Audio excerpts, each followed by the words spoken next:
Hi everyone, it's Ren here. Good to see you guys. I hope you are well today and that you're enjoying your weekend.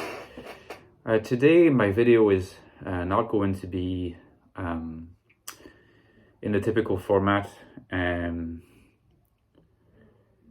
It's not going to be directly about type, though perhaps there will be some reflections that are connected in some way or other with the topics of type. It's going to be a more personal video that is of necessity going to be more unstructured than usual. If you could even argue that the typical videos I make are structured, they are not structured any more than just me trying to outline a plan in advance of the video in my head. But this video was going to be different. Because at the moment I'm experiencing grief. It's really the term that it's the best term really that I could use. I'm experiencing grief. I've been in grief since Friday because my cat from back home, Hazelnut, who I was staying with my mother in our home place, who, for those of you who have been following my videos for a while, maybe for years, I know that there are some of you, will have seen her occasionally interrupting my my videos. There's even a video I made at some point, still exists, that in which I jokingly ask you guys to try to type Hazelnut, and it's just a video of her interrupting my content or my attempt to record a video so much that I end up just making it a video about her. Now, Hazelnut was passed away on Friday morning.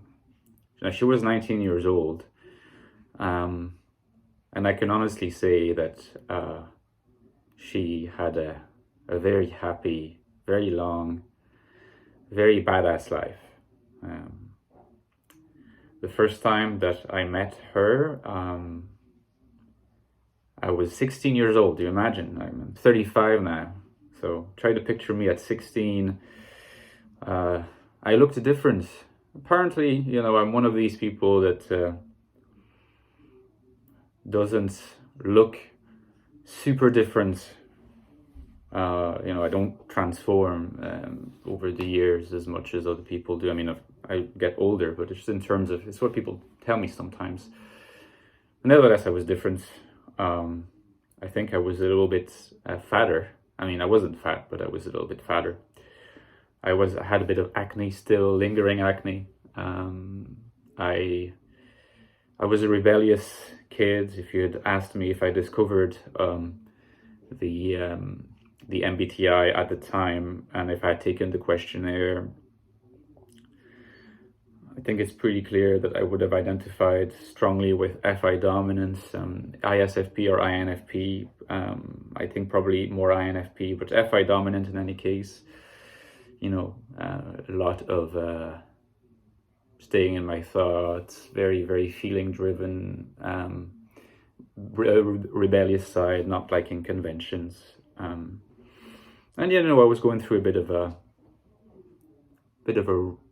just, I don't want to say a rough phase, but, just neither more nor less rough than any typical sort of teenage or pre-teenage phase. And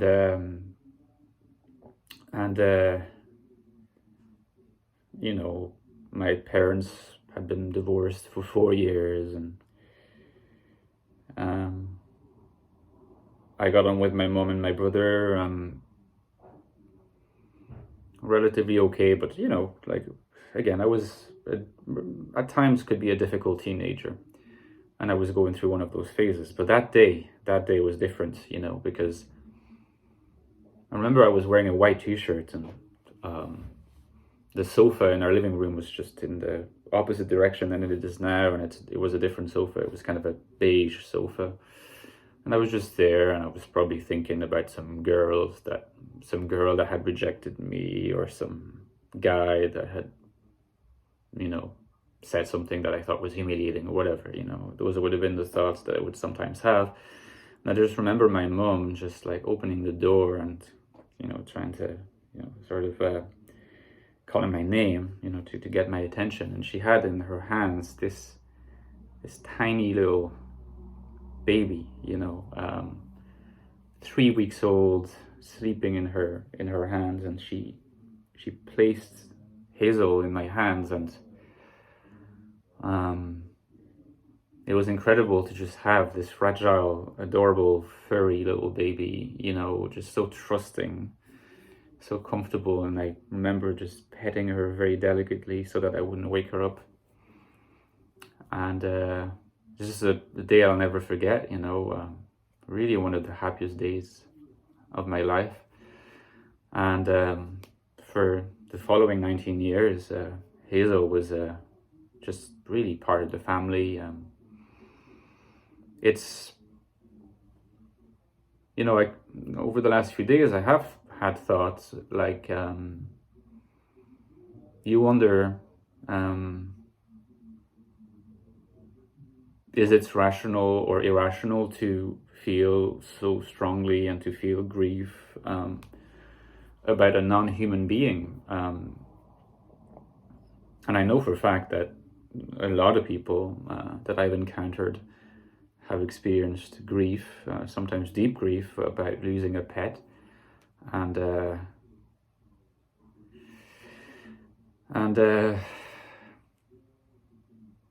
could never completely relate, because I never had just had a pet like Hazel. It was our own. It wasn't our granny's dog, or so very close to home. I spent so much time with her from a young age to, from the age of 19, I essentially left home.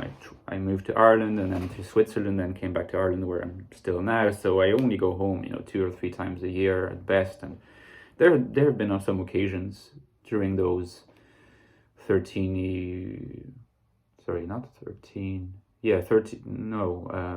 years since I left home, or 15 years since I left home. There definitely have been occasions where I stayed for 6 to 9 months in between jobs, or when I wanted to take a break, and I'd spend more time with Hazel and took lots of photos, including the period from November of last year until late January, early February. That was the last time I saw Hazel, was in late January. And I knew at the time, she was going to turn 19 after I left, and I was aware. I had thoughts sometimes. I was like, how would I deal with her passing? Because she's not going to live forever, and it was already clear that she was getting weaker. There was a decline. She was really very peacefully and subtly declining from age 17, 18. She was getting weaker. She wasn't able to jump like she used to, but she was still very happy, always purring. She was very, very affectionate, purring cat, a happy cat. She was able to have the advantages of our home and the outdoors. She had access to the outdoors because my mum lives in a neighborhood which is very quiet and relatively safe from roads and such. And for an outdoor cat, living to 19 is a beautiful thing. But it's true that until Friday morning, it's never possible to put a name or to anticipate how you're going to feel when that happens. You cannot really even imagine it, and since then, I've been processing it. I've been crying, of course. I've been talking to my mom and my brother. Everyone is very affected. When I had my mom on the phone, understood a little bit more about the circumstances, and she had to be brought to the vet because she was dying, but she was starting to suffer, and she couldn't really take care of herself. She had no independence. She could barely move, and in the night of Thursday to Friday, my mom and Sadek, her partner, thought that she might die during the night, but she was almost motionless, but they could see she was still breathing. But I'm not going to go into all the detail, but she was starting to suffer, and my mom did the right thing, a very courageous thing, to bring her to the vet, who, according to my mom, is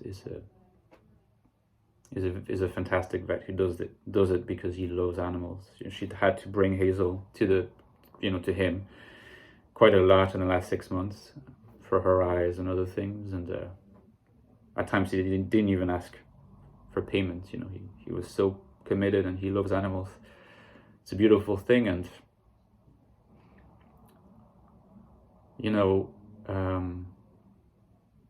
she stayed with her until the end, which is something that I appreciate so much. I think that's something that my mom did, that because my mom was her mammy, and it will be my mom that will find it the hardest, because she lives there, and the house now is minus just a beautiful creature, and she said until the very end she was stroking her head and her little nose, and there was almost no difference before and after, because like I said, she was already almost motionless. But it's if there's one thing that it made me realize above all, and I'd say it's people who've experienced grief and know they know it as something that's obvious, but it's what we feel and what we value in life is it's what matters. You can read as many books that are intellectually stimulating as you want. You can be as logical as you want. You can be irrational as you want.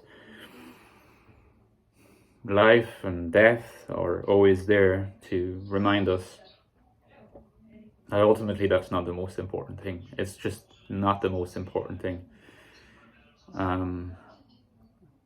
And so that for as long as you live, to always keep that in mind, because being kind, being altruistic, being good-natured, caring for people, caring for animals, these are the things that are the most important. And you only realize that, some people only realize that when it's too late, or the realization is brought to a level of acuteness that they cannot deny anymore when they witness it for themselves and when they experience it. So,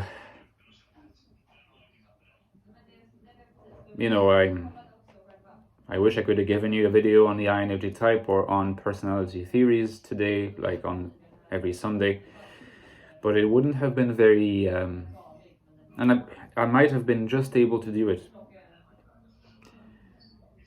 I might not have been able to show a very enthusiastic face, but you're familiar with my somewhat brooding face anyway, so you might not even have noticed. But I would have been lying to you in a way. I would have been acting, and I would have been lying to myself. I wanted to be honest and to make a video about the only thing that I felt like making a video about. So these were my thoughts. I will miss Hazel very much.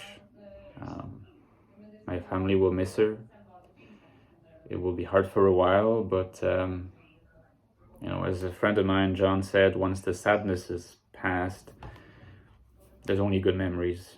Just memories of just a beautiful, happy life, long, healthy, happy life that she had, the love she gave us and the love that we gave her, because it was definitely going in both directions. And we'll celebrate the memory of that unbelievably amazing little animal.